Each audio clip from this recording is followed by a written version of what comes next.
ओम नमो भगवते वासुदेवाय। ओम नमो भगवते वासुदेवाय। ओम नमो भगवते वासुदेवाय। We are reading from Bhagavad Gita as it is, chapter number 12, text number 3 and 4. Ye tu aksharam anirdeshyam avyaktam paryupasate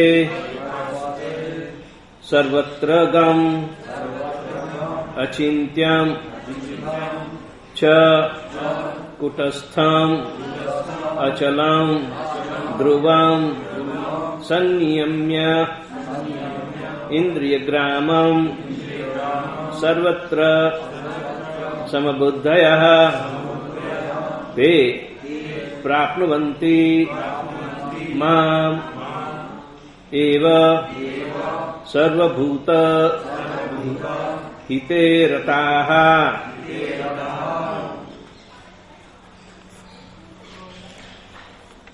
Ye tvaksharamanirdesyam avyaktam paryupasate sarvatra gama achintyam cha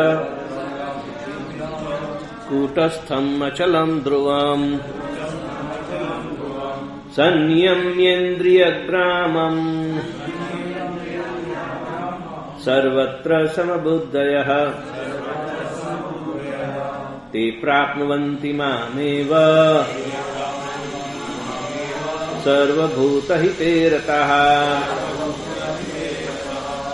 Ye tvaksharaam anirdeshyam avyaktam paryupasate sarvatra gama achintyam cha kutastham achalam dhruvam sanniyendriyam gramam sarvatra samabuddhayah te prapnuvanti mameva sarvabhutahite rataha. Ye tvam aksharam anirdesyam avyaktam paryupasate sarvatra gama achintyam cha kutastham achalam dhruvam sanniyendriyam gramam sarvatra samabuddhayah te prapnuvanti mameva sarvabhutahite rataha.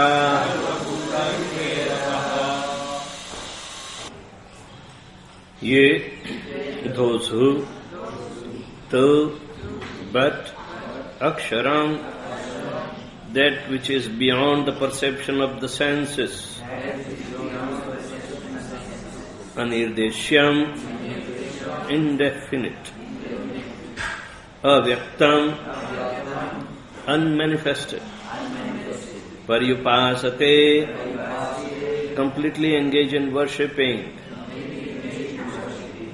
sarvatragam, all-pervading, achintyam, inconceivable, cha, also, kutastham, unchanging, achalam, immovable, dhruvam, fixed, sanniyamya, controlling, indriyagramam, all the senses, sarvatra, everywhere, samabuddhayah, equally disposed, they, prapnuvanti, achieve, mam, me, eva, certainly, sarvabhutahite, for the welfare of all living entities, rataha, engaged. Translation and purport by His Divine Grace Sri Bhaktivedanta Swami Srila Prabhupada. But those who fully worship the unmanifest, that which lies beyond the perception of the senses, the all-pervading, inconceivable, unchanging, fixed and immovable, the impersonal conception of the absolute truth, by controlling the various senses and being equally disposed to everyone, such persons engaged in the welfare of all at last achieve me. Those who do not directly worship the Supreme Godhead, Krishna, but who attempts to achieve the same goal by an indirect process, also ultimately achieve the same goal, Sri Krishna. After many births, man of wisdom seeks refuge in me, knowing that Vasudeva is all. When a person comes to full knowledge after many births, he surrenders unto Lord Krishna. If one approaches the Godhead by the method mentioned in this verse, he has to control the senses, render service to everyone, and engage in the welfare of all living entities, all beings. It is inferred that one has to approach Lord Krishna, otherwise there is no perfect realization. Often there is much penance involved before one fully surrenders unto Him. In order to perceive the Supersoul within the individual soul, one has to cease the sensual activities of seeing, hearing, tasting, working, etc. Then one comes to understand that the Supreme Soul is present everywhere. Realizing this, one envies no living entity. He sees no difference between man and animal because he sees soul only, not the outer covering. But for the common man, this method of impersonal realization is very difficult.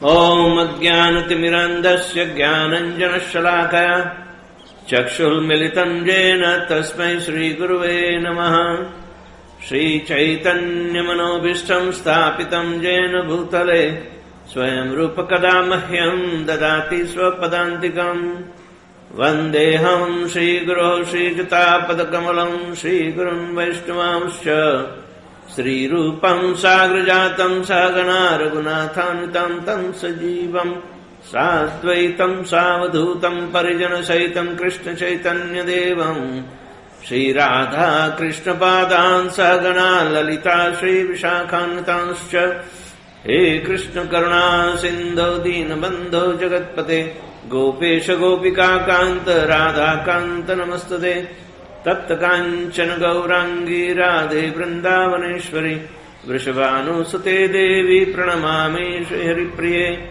Vancha Kalpatarubhyascha Kripa Sindhubhya Evacha Patitanam Pavanebhyo Vaishnavebhyo Namo Namaha Jai Shri Krishna Chaitanya Prabhu Nityananda Shri Advaita Gadadhar Shivasadi Gaura Bhakta Vrinda Hare Krishna Krishna Krishna Hare Hare Hare Rama Rama Rama Hare Hare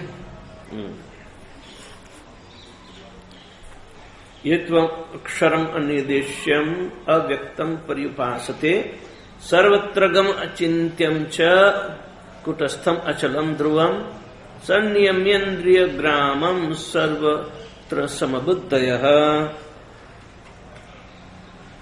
Te Prapnuvanti Mameva Sarvabhutahite Rataha.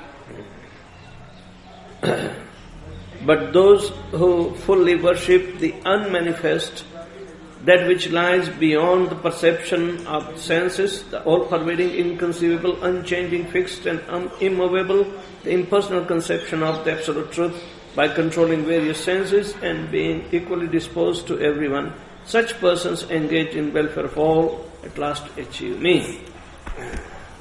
So here, Lord Shri Krishna says that the initial aspect of the absolute truth which is known to the impersonalists, those who do not have faith on the personality aspect of Lord Shri Krishna as Bhagavad, ultimately they will also get chance to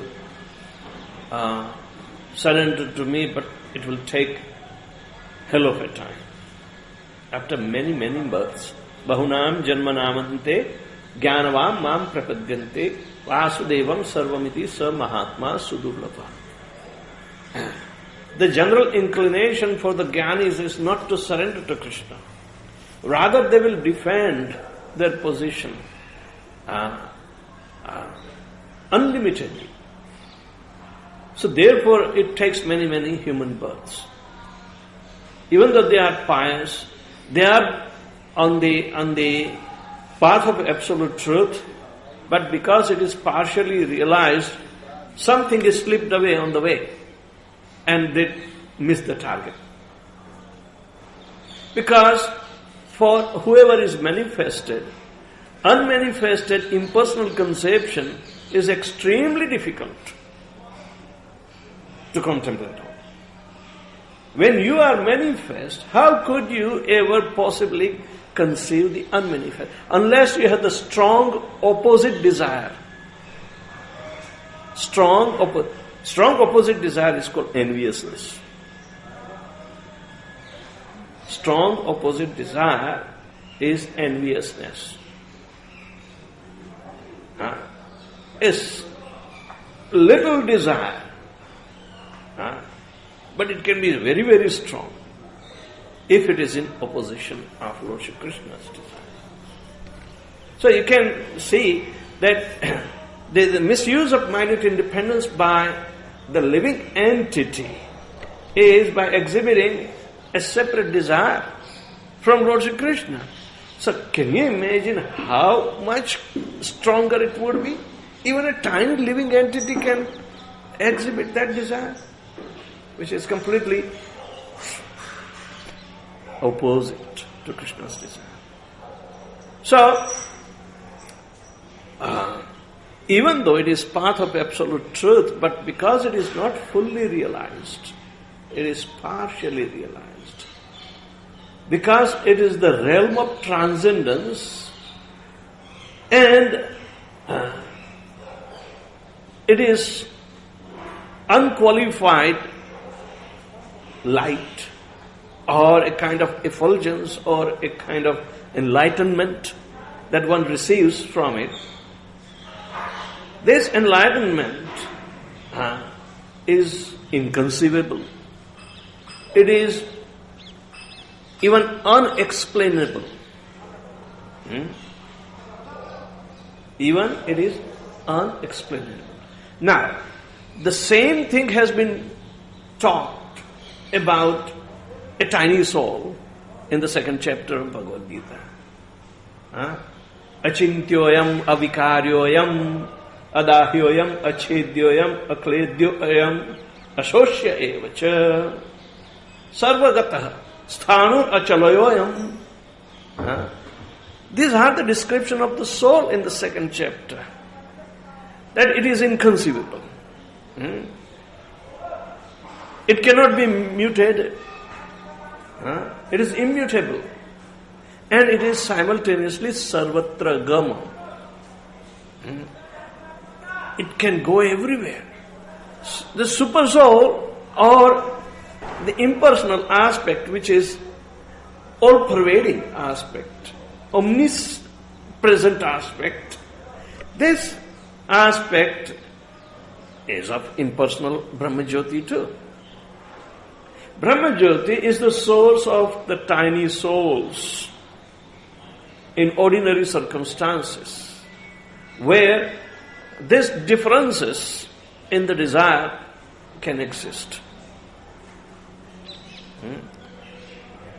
The differences in the desire of a living entity with the Supreme can exist in the realm of impersonal absolute truth, but not with the personality aspect, where you have to obey the command of the Supreme and you are willing to obey.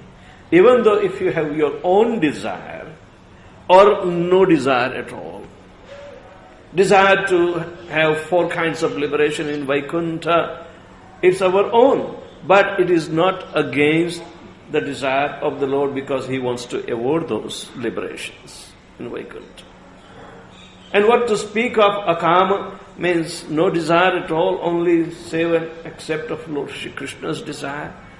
That will be in Golok Vrindavan. So, these possibilities are only in the personality aspect, in Vaikuntha and Goloka. But in impersonal aspect, the desire can immediately change. So, because the living entity sarvatra goes everywhere, it can freely transport himself from Golok Vrindavan to Vaikuntha and Vaikuntha to even Brahmajyoti level. So, but at Brahmajyoti level he slips away. He can go down. It is specifically said, Sarva Bhuta Hite Rataha. These living entities are benevolent. Those who are on the path of Absolute, whether they are impersonalist or personalist, they are benevolent for the welfare of others. Because they can see others are suffering in gross material existence. But at the same time, impersonalists can become puffed up. But the personalists have to become humble and meek. Impersonalists do not care about humility. Rather, they are so proud that they will not bow down in front of the Lord in the temple. They will stand because they see at par or something superior than the deity. This is the slip away, the misconception that follows an impersonal aspect. So the idea is that Krishna is telling that ultimately they will come. Ultimately, at last. Srila Prabhupada specified, at last, finally, they will come. Because there are chances that even though in impersonal conception they will get frustration. Srimad Bhagavatam tells that they will fall down. But because they are benevolent, they will end up taking welfare activities for general humanity. And then still envy to the Supreme Lord will make them try to see the Lord everywhere in everyone by misconception that they can make everyone Narayani, the Ridra Narayan. They are the one to coin such terminology. They do not care for the personality aspect. Rather, they say everyone is a Narayan, even a Daridra Narayan. But they want to do the benevolent activity because they pity on this Daridra Narayans. So, it is totally a misconceived idea. Therefore, only after many human births, when a jnani, when the person in knowledge, in impersonal aspect of the Absolute Truth, when he surrenders,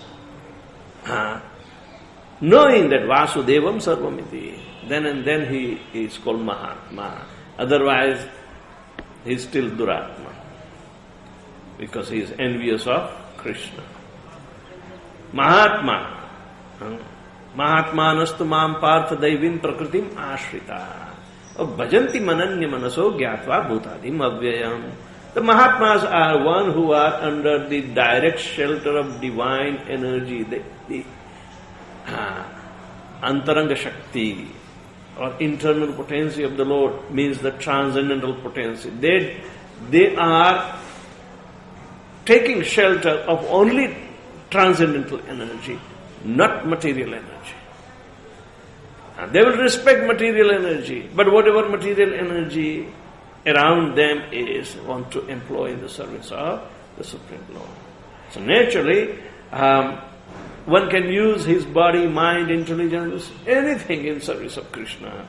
What to speak of engaging his family members or friends, relatives, even the whole nation.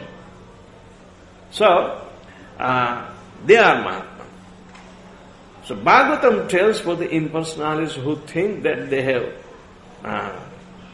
attained Brahma Sayujya or equivalent position with the impersonal aspect, they fall down.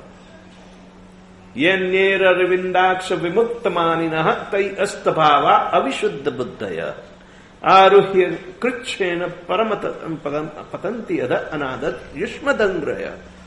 My dear Lord, because they have not taken shelter to your lotus feet, however they have reached to the impersonal Brahma Jyoti thinking that they are having the highest position, parampadam, but patantiyada, because without shelter, how are they going to suspend themselves or support them? They need to hold something.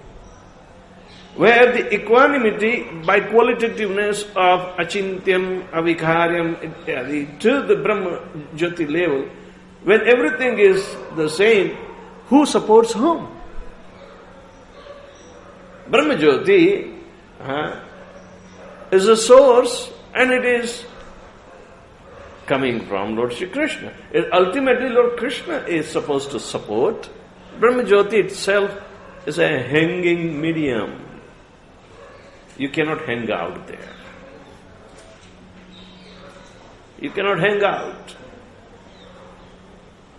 How long can you hang out? How long can you swim in the ocean? You have to sink. Right? So Brahma Jyoti is also indefinitely, so much expanded realm, indefinitely expanded realm. Here it is said that the word is used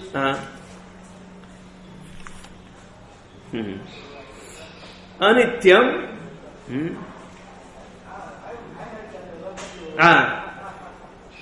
anirdeshyam.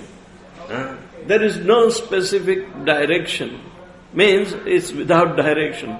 Where you cannot find any direction, means it is indefinite.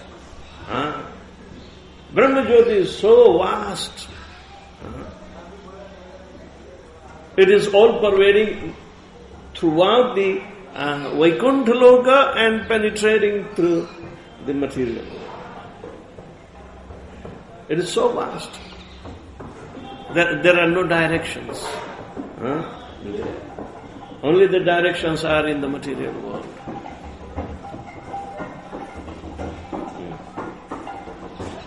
So, one has to still go through very rigorous exercise to achieve the impersonal conception, and that takes long time. To come to know that there is some supreme thing is there, it takes long time. Manushyanam sahasreshu kaschidati siddha. Out of thousands of people, hardly one tries to make this life perfect, and out of all perfected beings, hardly anybody knows Lord or the something supreme. Krishna says me, but one cannot know him directly without coming to the personal aspect. But these impersonalists, they have also to control the senses, because they need contemplation through their intelligence. So naturally, dharana, the faculty of meditation, by a proper conception of the absolute nature must be there. And they are picking up partially realized faculty. Is through knowledge only, and not by any other aspects of Paramatma or which has form or the personality directly. So naturally, when they come to the temple, they are out of place. And even such people who are impersonalists, when they are invited thinking that, they are great sadhus, sometimes people offer them to speak. But Prabhupada says, listen him and you'll find it out. But he is an offender. Even in the temple, right in the front of the temple, in the deities, he will say, oh, Krishna is impersonal. Krishna is simply the name, but after all, one has to surrender to the soul who is speaking through that person. It happened in 1979 in Chicago. I was president for 1 month. And Morarji Desai, at that time, he just resigned from the Prime Minister, and Indira Gandhi came. But Samuel Hearst, the tabloid giant, in New York, he wrote a book, they published in the newspaper where Morarji Desai seemingly took some bribe in some kind of scandal. So Morarji Desai, and Morarji Desai happened to be very Gandhian principled person, and he filed a lawsuit in 1979. And actually the court case was going on in Chicago, so he came for deposition.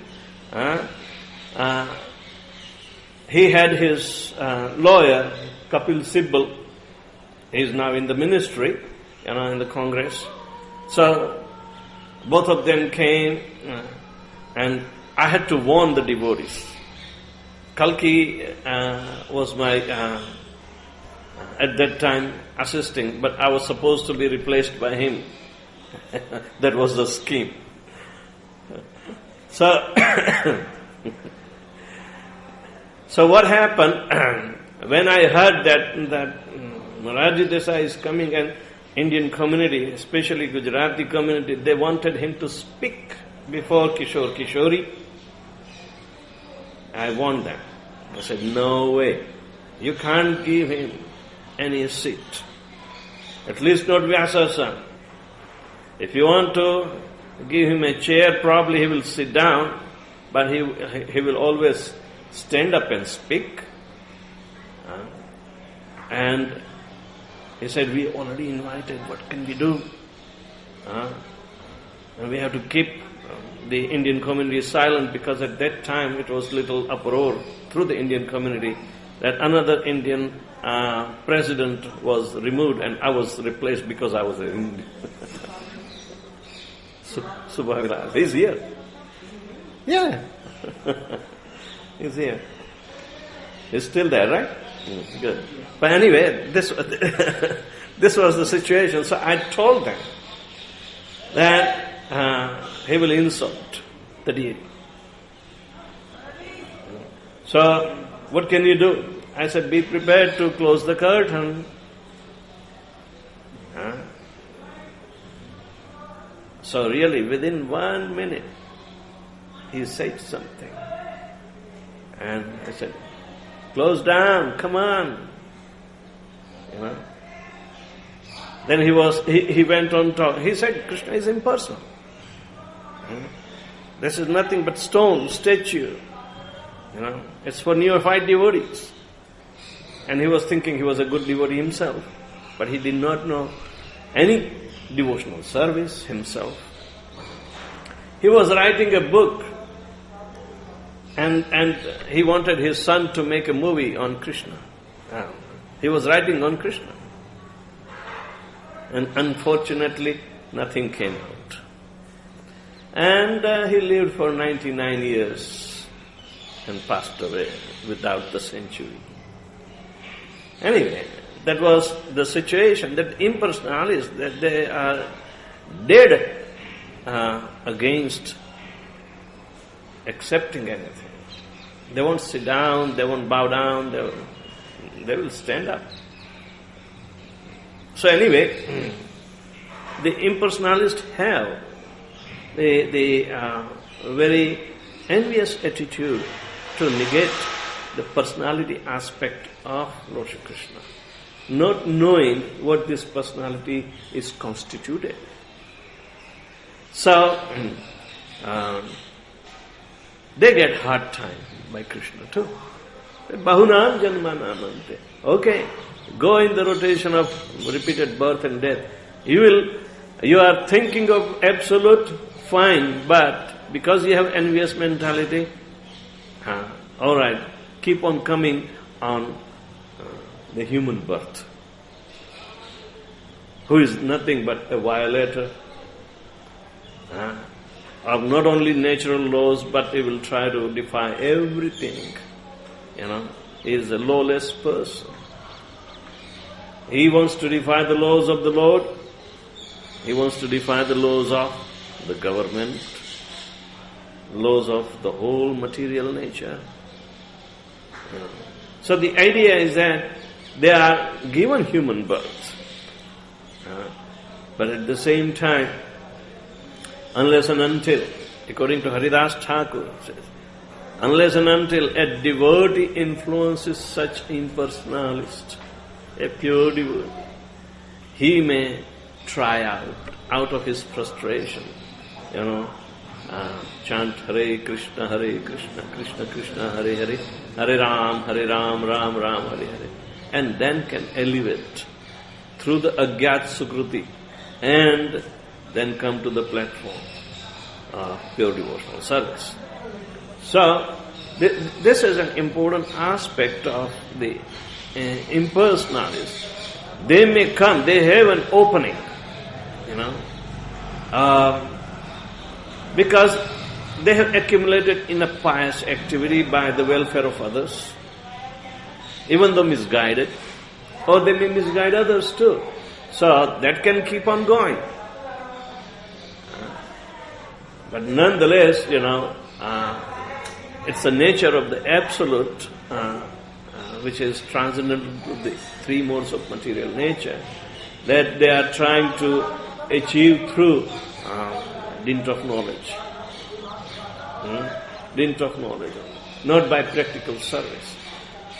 So, how important it is to listen to the direct talk of transcendental service to the Lord, even the one is illiterate.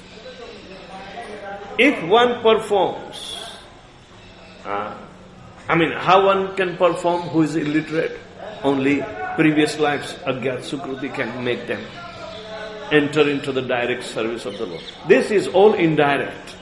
But anyone who performs direct service with or without knowledge of the absolute truth will get the same result of going back to Godhead. Because if it is pure devotional service, then it will generate causeless detachment and knowledge.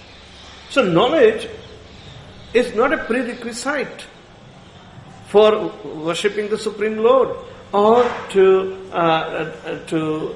go back to Godhead. It's not a prerequisite. It comes. We never hear that gopis have gone to the school. They never attended any school. But yet they were knowledgeable, more knowledgeable than Uddhava about the absolute truth.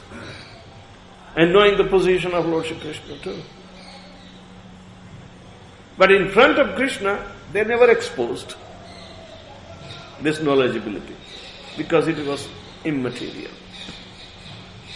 useless. So,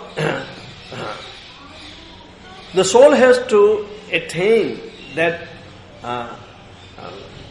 position of knowledgeability, which is called kutastha, immutable, unchangeable, unshakable. That position must be attained. Either you gain through the impersonal knowledge or gain through completely illiterate but pure devotional service. It will come. So therefore, the devotees are always at advantage over the impersonalist. Only thing that we have to tolerate and let them go by. Never agitate them. They will come, but never agitate them. Let them go by. Just feed them prasadam. They don't need anything except devotional service. Eating Krishna prasadam is also a devotional service. They never worship. They worship unmanifested Brahman. Krishna said, ultimately they will come to me and they will take a hell of a time to come.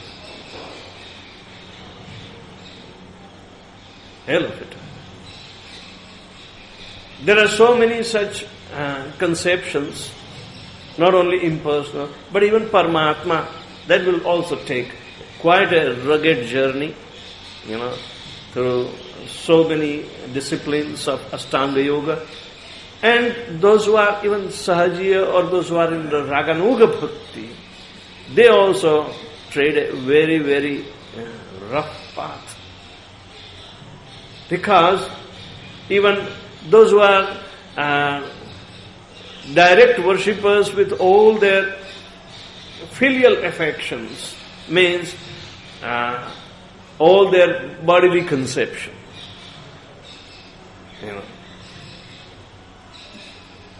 Everything about devotional service will take its own time to purify their existence.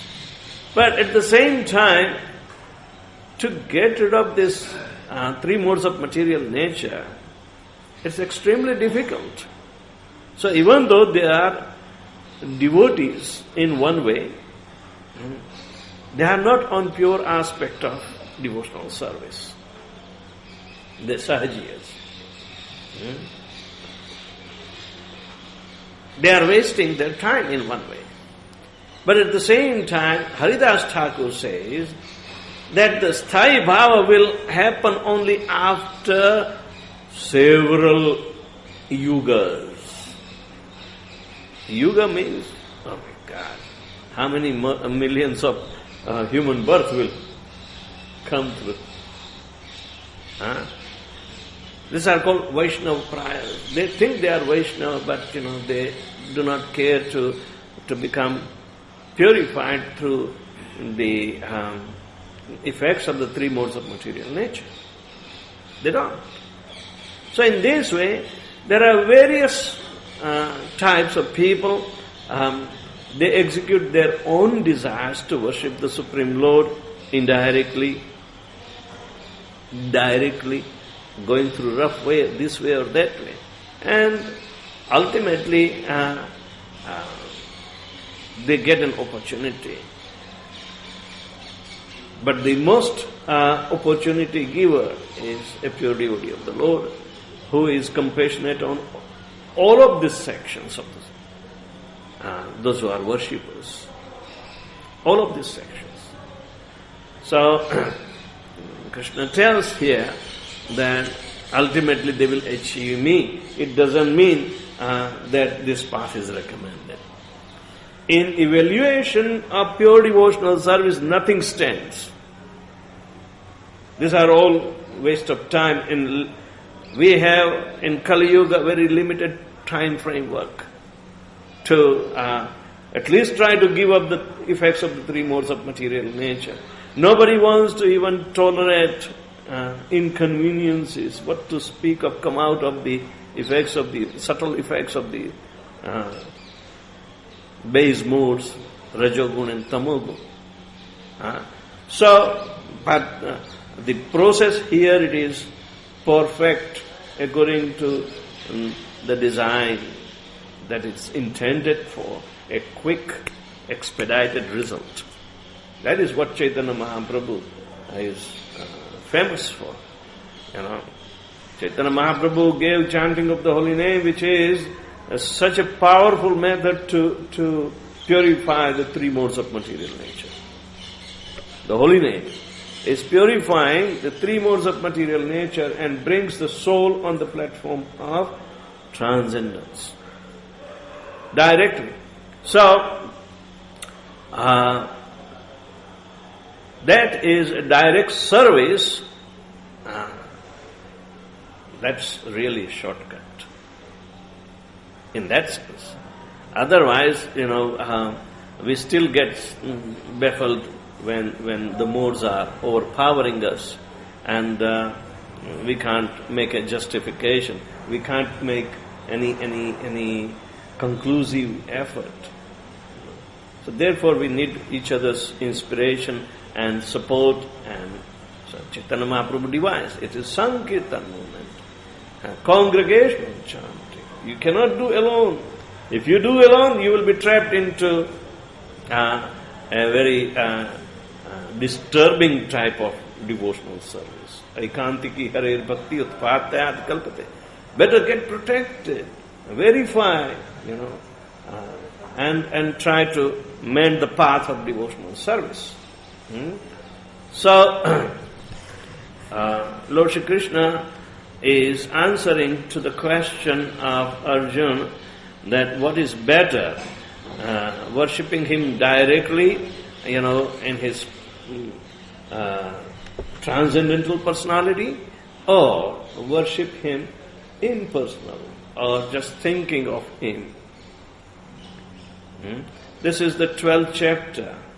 Means it's the beginning of Arjuna's realization that if Krishna is such a transcendental magician, he can show his Virata Rupa, and then he can come back to his 400 form, and then 200 form, and then glorify himself about his 200 form. So ultimately, he is telling that from unmanifest, he is better to be worshipped in manifest state. But he was confused that if Krishna is doing so gigantic work to annihilate all that is present on the field of Kurukshetra except 5, then who is doing that? Who is doing means who was active? Who was active? Or who should be getting the credit? Here is the person. He is not going to take up any weapon. I have to fight, he says. But I'm not sure whether I have to kill. I'm just trying to fight for the sake of fight. He's getting up his mind now. First he has to accept the Supreme Personality of Godhead. Alright, fine. But still all the functionalities have to be undertaken by his energies.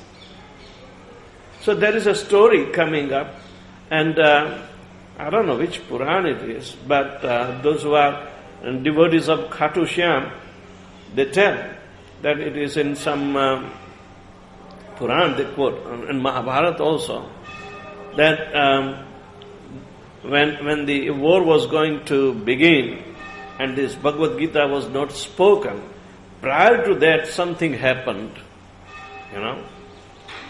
a young lad with only 3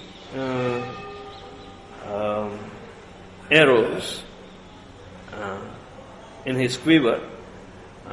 He was riding in a very nice horse and was coming between the 2 armies. The shanks, the conch shell has not been blown from the either party. And Lord Krishna was observing. So Krishna knew who this could be. So Krishna alone came from his chariot, walking all the way up to the lad, and said, "Who are you? Why are you here? On whose side are you going to fight?"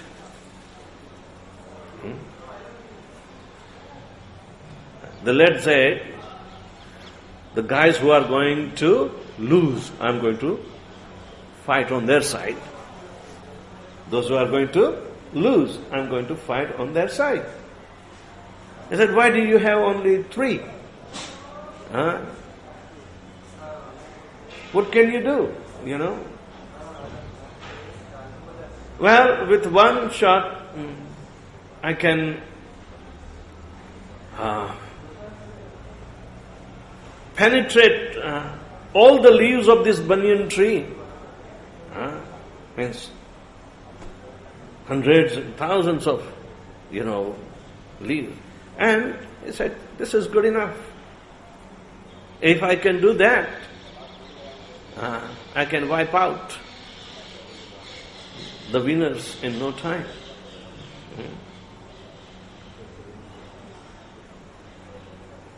So, then what are these two rest for? And he said, never mind. I can, just keep it. But I think one is good enough.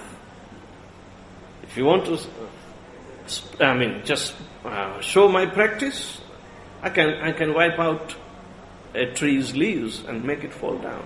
And really, he shot one. And all the leaves fell out. So Krishna said, wow, well done, well done. Now tell, who should I use the second for? And Krishna is asking that, well, you can show your prowess, something more important than this feat. Because one is good enough to show your victory. Said, yes, I can show, but let the war begin, and then I'll do. And Krishna understood, and he said, the war is not going to begin. Said, why? Because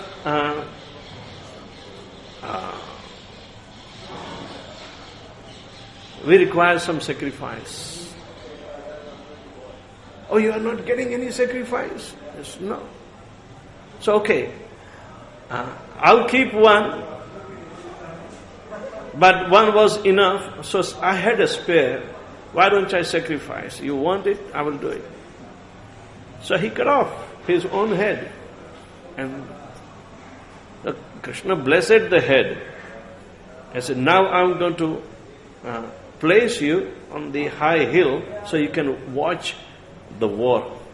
And whoever the winner is, I will bring to you to make a final judgment who is the winner. So, when the war was over, suddenly Arjun was boasting his prowess, Bhima was his, and everybody was thinking that it is due to them the war was being won. So Krishna interceded, well. It cannot be. Then tell, who would be? Who is the real winner? And he said, let's go. I have our esteemed, judge. He has been watching all this. Then they came to the head and they realized this was Babruvahan, Arjun's son with Ulupi from Brahmadesh.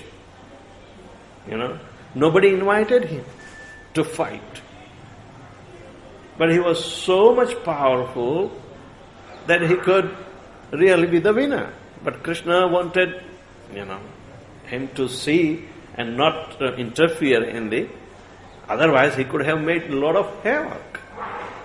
So he said, do you realize? He says, yes. He is immortal. So Babu, tell, who is the real winner? He says, nobody except the one I saw.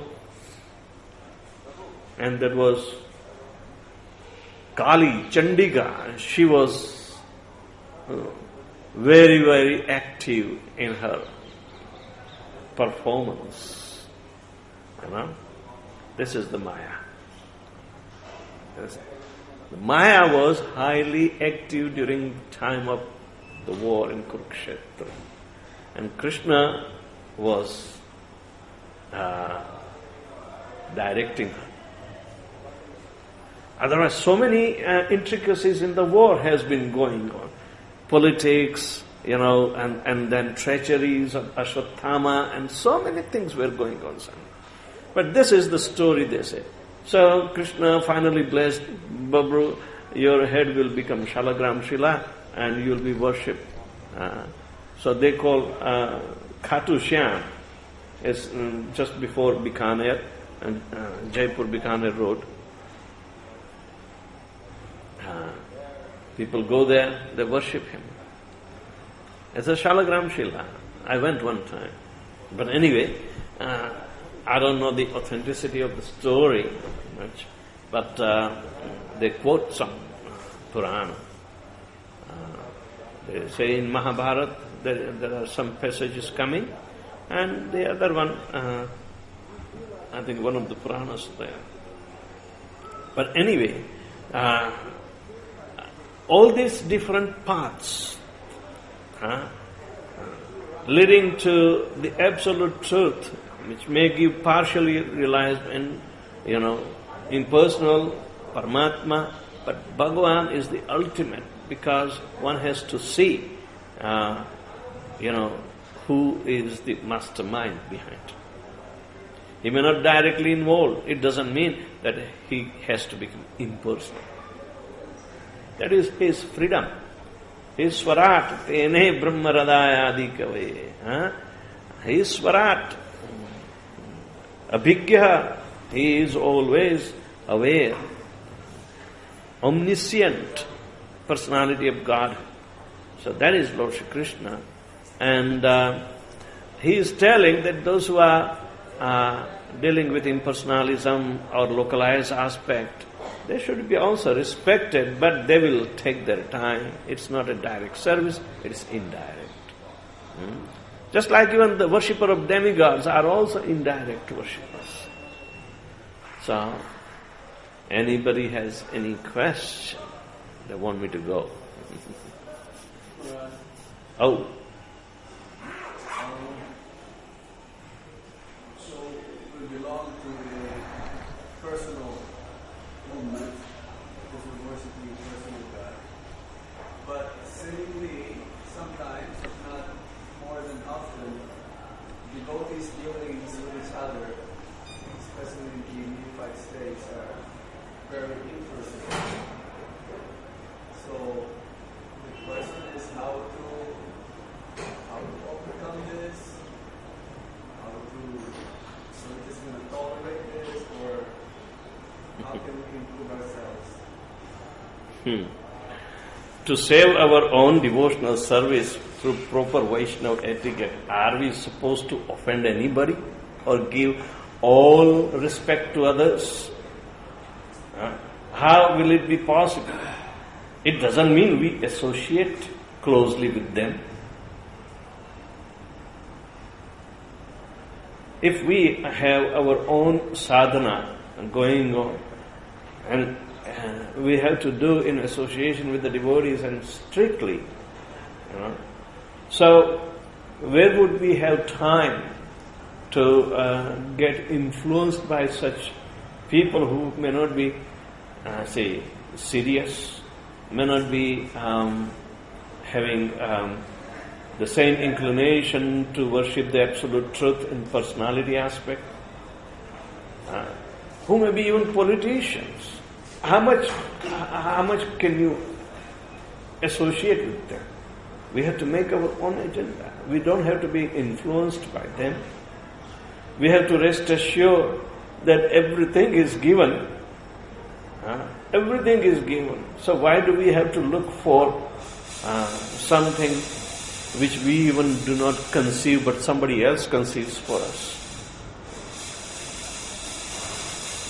Is this process of pure devotional service that can generate, causeless knowledge? Causeless knowledge. Does it require anybody's influence to give another kind of conception?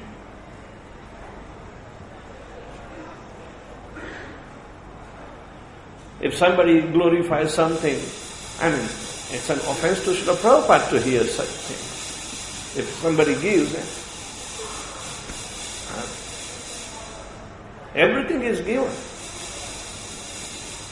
And we are told that If we really worship the Supreme Personality of Godhead, then these two things must come. So we have to see our development on that parameter.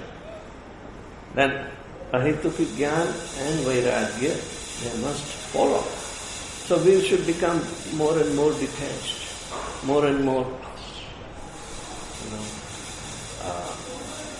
we will have a lot of time to give respects to others. We will have more time to think whatever Srila Prabhupada has given.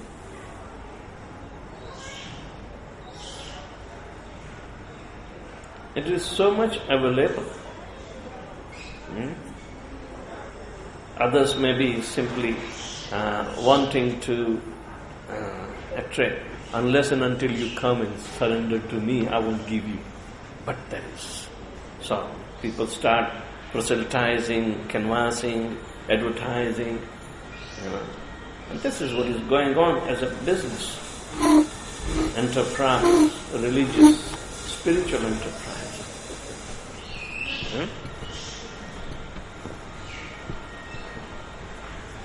So,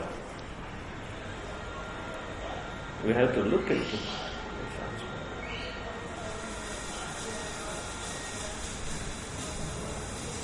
What do you feel?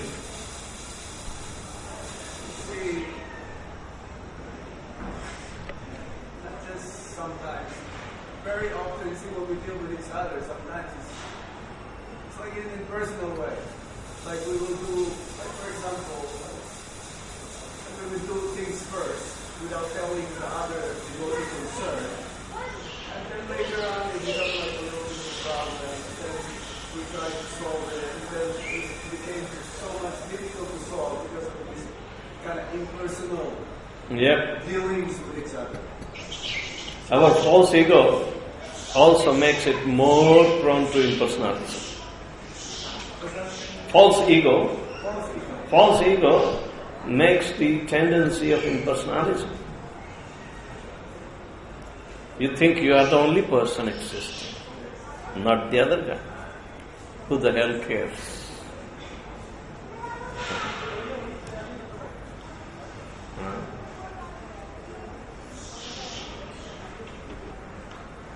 Chaitanya Mahaprabhu wants us to smash that.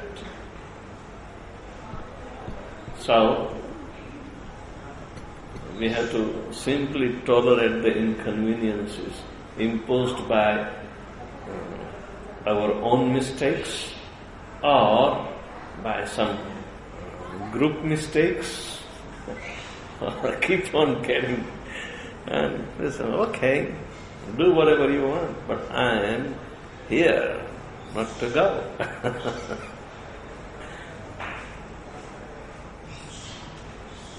What can you do? That's correct.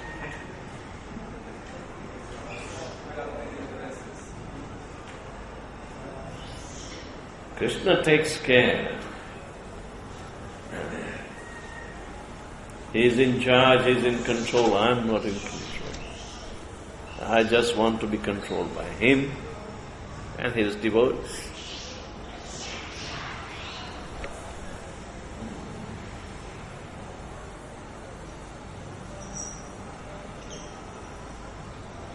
Be my guest. Whoever wants to control, be my guest. What's that? Yeah. But I think my question is, all those who believe in impersonalism or worship only demigods and don't surrender to the Supreme Personality of Godhead, what actually happens to your mind when Lord in such straight way, point blank words, he says, and very simple words like Sarva Dharman Paripurja Mami Praja. Why don't they understand? Because they are also quite intelligent, all those who believe in they are knowledgeable. But why doesn't this simple thing sink into their minds? What happens to their brains? Because it is said, Eko Bahushya, one has manifested in many, Means whoever has been manifested, they are also God and they are Him. So whoever I repose my attention or believe in Him is my God. And He is no different than your God, or what you believe. That is called pantheism, multitude of Godheads. Alright? So, when Krishna says, Sarva dharman parityajya mamekam sharanam, He is telling on behalf of every one of His expansions. That is what they think. He is speaking on behalf of, because it is the same tattva. Whether he is speaking on behalf of Ganesh, because Ganesh is my Lord, okay. What is the difference? He is also God, He is also God. So like that.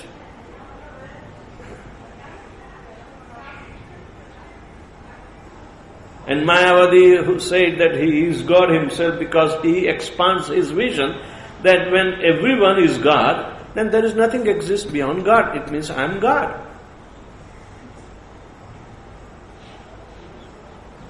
Vasudevam sarvamiti. I am Vasudev. Sarvamiti. I am Vasudev. There's another verse, I'm sorry, I don't know the whole. The resolute determination for devotional service does not take place when I can't remember the beginning of the verse. Where from? Bhagavad Gita itself? Bhagavad Gita. What does it say? It says something without, because of something, and resolute determination to devotional service does not take place. What's that verse? And then, okay. Samadhav na vidiyate. This is Bhogeshwarya prasaktanam taya apratachetasam vyavasayatmika buddhi samadhav na vidiyate. Those who are engrossed in sense gratificatory activities, to them resolute determination never arises. They're thinking. It's the ultimate sense gratification. That's it. I'm God. If I'm God, who are you to ask me anything? Who are you to question?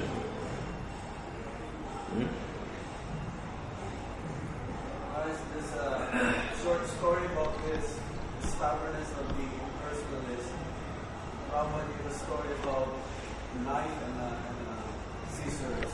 That the impersonalist said, no, there's no God, or God is impersonal. So he's into scissors, and the devotee is like, oh, there's no God, there's a person, is saying, no, it's like a knife.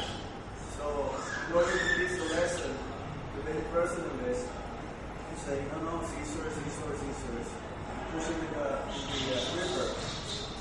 And because he's so stubborn, he's already drowning, and you can only see the hands going like this, scissors. So it's like they're really like so stubborn. They don't want to give it up. That is a false ego. There's Bhoga and Aishwarya, sense gratification, opulent life, extravagant life especially, and they are the two pitfalls. And they make the false ego always active, because that enjoying buddhi, purusha, buddhi. A purusha, Krishna is explaining that one who has a sense of enjoyment is called purusha. Actually, he is the only purusha. And everything which is manifesting out of his energy, that is Prakriti. Prakriti is supposed to be female by gender. By gender. Prakriti is female, right?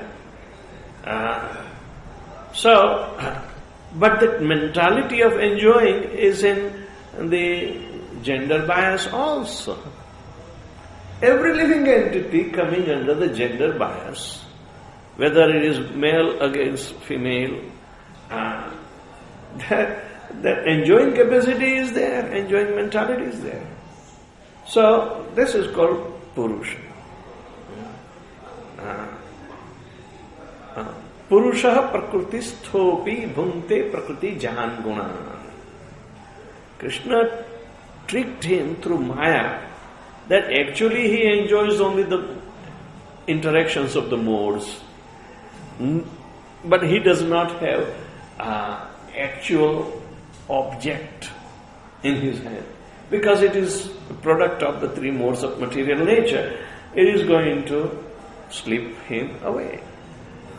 The soul can never be satisfied by the product of three modes of material nature, because it's completely opposite characteristics. So who makes him think even for some time that he is enjoying? That is a false ego. False ego is the first manifestation over the soul to bewilder him, and it is the product of mode of ignorance. Therefore, Lord Shiva is in charge of false ego.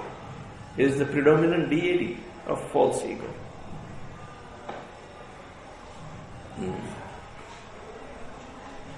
He is the predominant deity of the false ego. And false ego, before interaction of any kind of enjoyment activity takes place, it covers him with that he has come to enjoy here, not to be enjoyed. So whether in male body or female body, this false ego is the real dictator. So everybody is entering into the realm of Bhogeshwarya Prasaktana. Then, Taya Aprata Chetasam, whatever his remembrance is stolen away. To them, Vyavasayatmika Buddhi Samadhavana Vidiyate. The eternal occupation of the soul in Golok Vrindavan never arises. And if it is arising, little bit, maybe a little of Vaikuntha level, then again with the proclivities, the desires of having Sarsti Mukti, Samipya Mukti, Salokya Mukti, and Sarupya Mukti. That desire is still existing in Vaikuntha Loka. And beyond that, the one who thinks that Brahma Sayujya is, and then who wants to go to the Swargaloka, the pious, foolishly pious people, and then grossly engaged in the material activities. So, the soul, why the soul even desires to go to Vaikuntha, and why the pure devotee doesn't want to go to Vaikuntha even?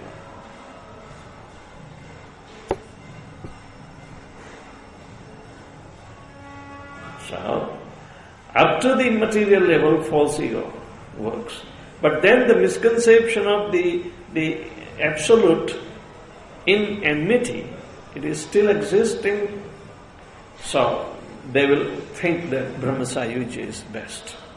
But then the Sakam Bhaktas who want to worship Lord Narayan and achieve Vaikuntha Loka with four kinds of desires fulfilled, Krishna is fulfilling that too, in that form. And one has to come out from even that conception to simply serve the Lord according to His terms. That is Sarva Dharmana Parityajya Mamikam Sharanam. Otherwise, aren't these people also taking His shelter somehow or another, somewhere?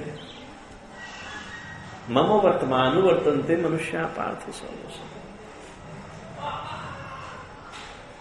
This is the real pathway chalked out by Lord Shri Krishna. And whoever is sitting at that with that particular desire attains that particular result.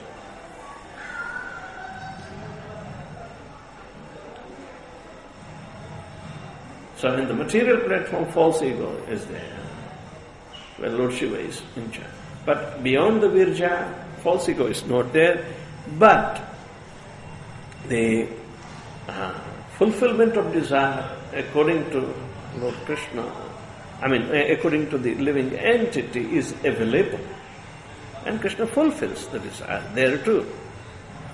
But in Goloka Vrindavan, we go only to fulfill Krishna's desire, nobody else's, not ours. Ours will be automatically fulfilled if we fulfill Krishna's desire. That is pure emotional service. Isn't it?